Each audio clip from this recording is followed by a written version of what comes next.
Bom, vamos lá. Desde o início que foi anunciado a série do de Anéis de Poder, eu imaginei que eles teriam que lidar com um problema que é o fato de adaptar a Segunda Era. Só que assim, nessa época do universo Tolkien, a história é meio que arrastada por milhares de anos. Então, como que eles conseguiriam manter o público apegado com os personagens humanos se a cada episódio ele estaria cada vez mais velho e partindo pro destino dos homens, digamos assim? Pensando na logística da série, isso ia ser complicado pra caramba. Então, ou eles focariam só nos elfos ali, que daí daria um sentido maior, ou eles teriam que adaptar de algum jeito, e isso seria um baita problema. Mas então, qual foi a solução que eles pensaram? Espremer 3.400 anos de história dentro de, sei lá, algumas semanas ou meses de narrativa. E o problema é que o peso disso foi que eles meio que destruíram a base ali que o Tolkien queria contar na história. Isso muda o peso emocional de várias coisas, de vários personagens e momentos da Terra-média. Então vamos lá, apesar da série ter vários e vários problemas, no vídeo de hoje eu vou tentar mostrar o porquê que essa compreensão do tempo é, na minha opinião, o maior problema da série. E como a história original dos livros é infinitamente bem mais pesada e mais densa do que eles fizeram lá. E bom, para você começar a entender, a Segunda Era dura 3.441 anos. E assim, isso é tempo pra caramba, e o Tolkien não colocou esse número alto só de sacanagem. E o Tolkien, como a gente sabe, era obcecado por essa questão do peso dos séculos, o peso dos anos passando. Ele queria que a gente entendesse e sentisse esse desgaste das eras. Até para entender o porquê que alguns elfos sentem o peso da imortalidade, sendo que, assim, eles são obrigados a ficarem lá imortais enquanto eles veem a terra que eles amam envelhecendo e mudando com o passar dos anos. E ele queria que a gente sentisse tudo isso. Por exemplo, nos livros, a Forja dos Anéis e a Queda de Númenor estão separados mais ou menos por uns 1.700 anos. E se a gente for trazer isso para o nosso mundo, é uma distância de tempo do nosso tempo para o Império Romano. O Celebrimbor e o Isildur não eram contemporâneos igual lá na série, eles nunca se esbarraram.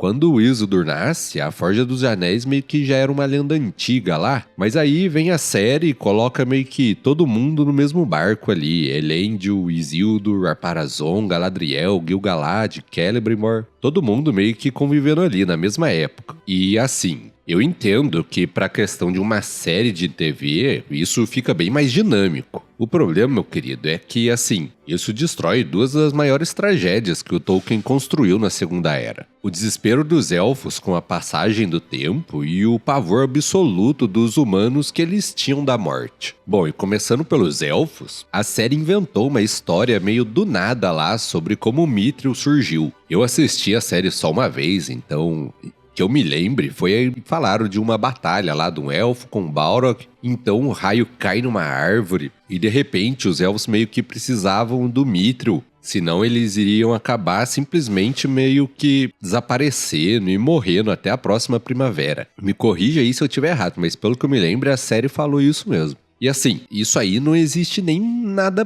próximo disso na lore original. E é até pior, porque se eles só tivessem adaptado ou inventado alguma coisa que não alterasse a base do Tolkien, mas não, isso muda totalmente o peso do drama élfico. Porque a questão dos elfos, a tragédia deles é que eles são imortais em um mundo mortal. Eles vivem pra sempre enquanto eles veem o mundo em volta deles morrendo. Eles veem as montanhas mudarem o formato, eles veem as grandes florestas secarem, eles veem os amigos humanos deles envelhecendo, ficando grisalhos e partindo. Enquanto eles ficam lá, existindo exatamente iguais. E daí, com o passar de milênios, isso meio que gera uma exaustão na alma dos elfos, como se fosse um cansaço. A Terra-média vai acabando perdendo a magia, vai ficando cinza, e exatamente por causa desse peso dos séculos que os elfos resolvem forjar os Anéis de Poder. Não tem isso deles forjarem os anéis porque estão com uma doença mágica que vai acabar matando eles em alguns meses. Eles forjam para tentar parar o tempo do mundo ali em volta deles. Eles querem preservar a beleza da Terra-média, deixar tudo intocado, como se fosse Valinor, a terra dos Valar. O que eles queriam, na verdade, é meio que curar as feridas do mundo.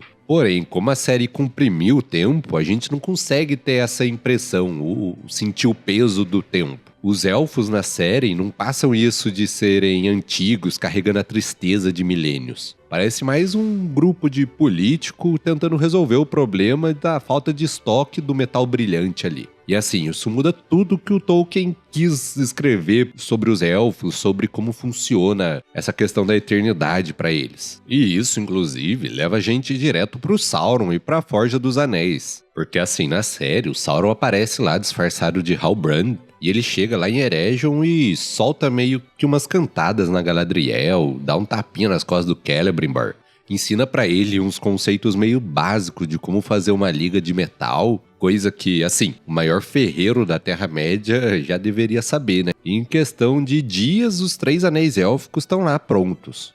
É como se fosse um intensivão de um final de semana e a maior arma da Segunda Era estava feita. E isso aí nos livros, cara, é algo totalmente diferente. O Sauron não chega lá machucado em um barco. Muito pelo contrário, ele assume a forma linda e gloriosa dele, que se chama Anatar, o Senhor dos Presentes. E ele chega não resolvendo as coisas em uma tarde rápido assim. Até porque ele chega e ele passa mais ou menos 300 anos seduzindo os elfos da cidade. E pô, comparar um final de semana, 3 dias, com 300 anos é sacanagem. E ele vai lá e finge que é um enviado dos Valar. A Galadriel e o Gil-galad até desconfiam dele e fecham as portas de Lindon pra ele. Porém, Eregion e o Celebrimbor meio que caem nessa lábia. Inclusive, o Celebrimbor cai porque ele era neto do Fëanor, que é o criador da Silmarils, e ele tinha essa vaidade absurda dele e uma vontade de criar algo que superasse o vô dele. Então chega lá o Anatar, manipulador do jeito que ele é, e mexe exatamente com essa ferida. E assim, não que ele quisesse só superar o vô dele, né? Tinha a questão, como eu falei, de preservar o mundo em volta, tudo. Mas aí, depois que o Sauron seduziu ele, eles passam alguns séculos trabalhando juntos. Anatar ensina pra ele magia de verdade, conhecimentos ocultos que os elfos não tinham, e então eles forjam os anéis menores, fazendo teste e aperfeiçoando a técnica.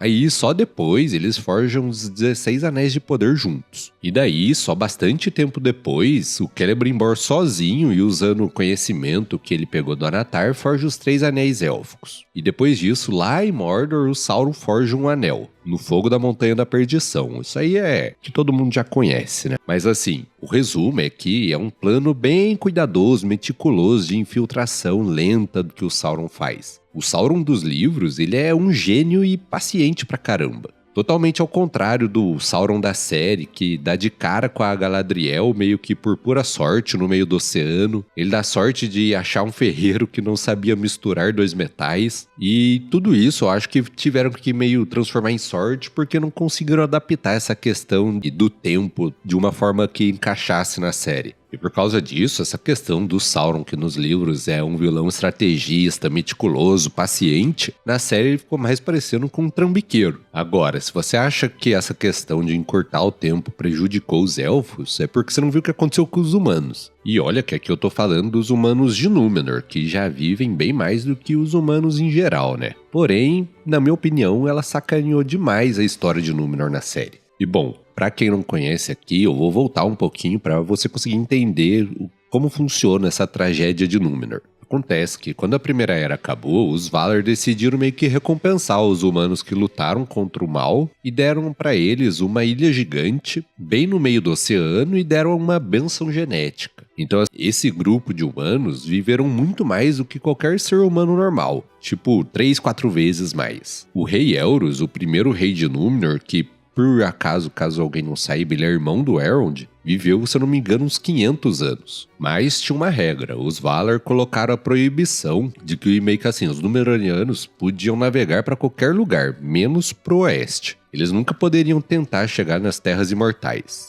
E isso porque o Tolkien tinha meio que uma visão muito específica sobre a morte. Para ele, isso não era um castigo para a humanidade, era um dom. Tanto é que é chamado diversas vezes de o dom dos homens. Então, meio que assim, significa que os humanos não estão presos ao destino do mundo como os elfos estão. Quando um ser humano se vai, a alma dele vai para algum lugar que nem mesmo os Valar conhecem, só Eru. Porém, o tempo foi passando. No começo, os reis de Númenor ainda eram mais sábios e tal. Quando eles sentiam a velhice chegando, eles passavam a coroa simplesmente entregando a vida deles e indo em paz. Porém, acabou que se passaram 1000, 2000 anos e Númenor vai ficando cada vez mais rico e mais forte, construindo cidades gigantescas. Uma frota de navio gigante que, assim, cobria o mar e fazia o exército de Sauron parecer um nada. Eles se tornaram os senhores absolutos do mundo. O problema é que daí começou a entrar o veneno na mente deles, né? Eles começaram a olhar para as terras imortais no oeste e pensar: o porquê que a gente não pode ir para lá? Por que que os elfos têm a vida eterna e a gente tem que envelhecer e morrer? Nós somos poderosos, nós somos os donos de tudo, mas no fim a gente vira pó, do mesmo jeito. Então essa inveja da imortalidade começou meio que corroer o povo de Númenor. E esse é um tema absurdo pra caramba que o Tolkien desenvolve muito assim com o passar das eras no livro. É sobre toda essa questão do pânico do fim.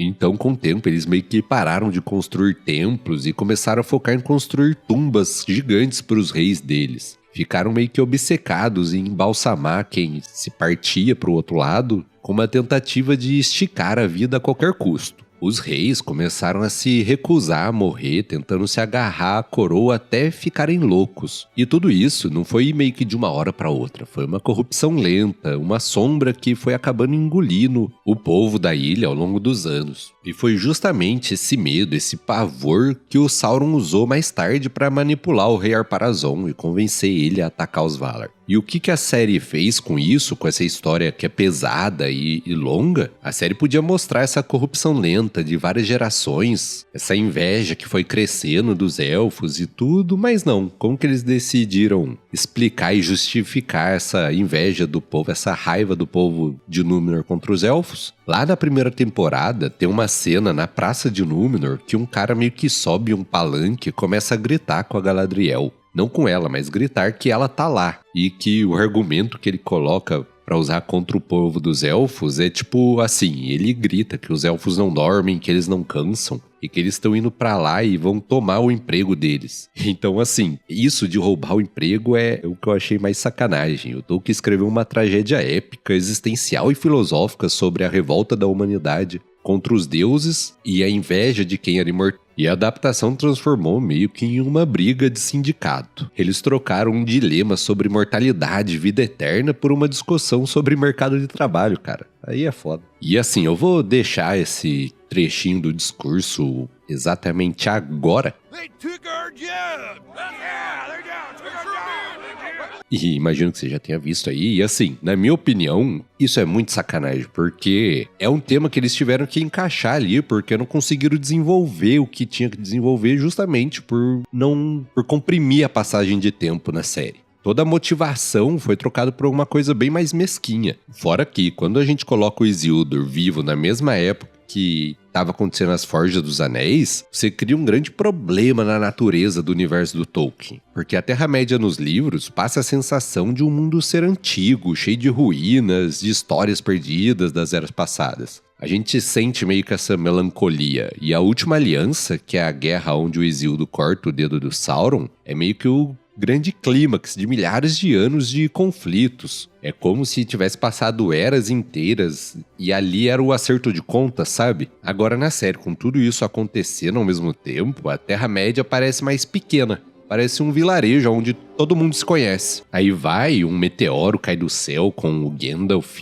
que convenhamos que isso aí já é um absurdo. Dá pra fazer um vídeo só disso também, caso vocês queiram de mais vídeos falando sobre a série aqui. Mas ao mesmo tempo tá esse meteoro caindo com o Gandalf, os anéis estão sendo forjados, a Galadriel encontra o Sauron no mar na mesma época ali, que Númenor tava prestes a cair. Parece que não existe uma história antiga pra Terra. Que tá todas as histórias acontecendo ao mesmo tempo numa terça-feira normal. Aí você pode se perguntar, mas Fael, como que eles fariam alguma coisa diferente pra televisão? Os atores iam acabar envelhecendo e o público ia ficar confuso. Pois é, eu tava pensando nisso também, tava pesquisando aqui algumas opções e assim, uma série que eu não assisti, já deixando claro aqui, mas que eu vi na minha pesquisa que eles fizeram algo que daria pra ser uma solução similar, é a série House of the Dragon. Porque assim, eles, pelo que eu entendi, eles pularam às vezes 10 anos de um episódio pro outro. E daí nisso eles trocaram as atrizes principais no meio da temporada pra mostrar que o tempo passou e pelo que eu vi, o público acompanhando de boa. Eu lembro que todo mundo tava super elogiando a série, até pediram pra eu trazer vídeo aqui no canal sobre ela, mas eu não assisti. Foi mal. Então assim, eles poderiam ter feito meio que a primeira temporada inteira focada só na Forja dos Anéis, com o Anatar enganando os elfos por centenas de anos, mostrando apenas os elfos imortais ali no núcleo principal. Daí nisso já nem ia precisar ficar trocando o ator, já que eles são imortais. Aí lá na segunda ou terceira temporada, depois de um salto temporal gigante, a gente focaria em Númenor. Conheceria Elendil e Isildur, daria pra fazer uma série ali com cada arco se desenvolvendo em uma temporada, cada povo, e depois no final se juntar pra formar a última aliança. O Tolkien já tinha planejado tudo de uma forma brilhante para a obra dele. O tempo é praticamente um personagem na história. E quando a gente arranca esse tempo, é como se você estivesse tirando o fôlego da história. Os elfos ficam parecendo impulsivos, os vilões da série ficam parecendo meio amadores, com uma pressa, sabe? E os humanos perdem totalmente o dilema mais bonito que o Tolkien já escreveu para eles, sobre essa questão da mortalidade. Mas assim, essa é minha opinião comparando os livros com a série, né? Você pode discordar totalmente, tá no seu direito. E eu entendo que a série de TV acaba tendo umas limitações, mas a gente sabe que eles poderiam se esforçar pra tentar chegar mais perto, né? Porque eu tô falando aqui só da questão do tempo, mas quando a gente vê a série, dá pra ver que eles simplesmente não ligaram pra muita coisa. Mas me fala aí, na sua opinião, você achou que essa questão de comprimir o tempo atrapalhou a série? Você concorda comigo que esse foi um dos piores, se não o pior defeito da série? Ou você acha que tem algum outro pior? Deixa aí nos comentários e vamos debatendo. E também me fala se você quer que eu traga mais vídeos sobre a série aqui no canal. Eu acho que, se eu não me engano, esse é o primeiro vídeo que eu tô falando da série, então vamos ver se vai dar bom. Talvez eu possa fazer um vídeo falando de todas as diferenças da série pros livros e por aí vai. Mas então é isso, meu querido. Muito obrigado por me acompanhar em mais um vídeo. Até a próxima. Fiquem com Deus e fui!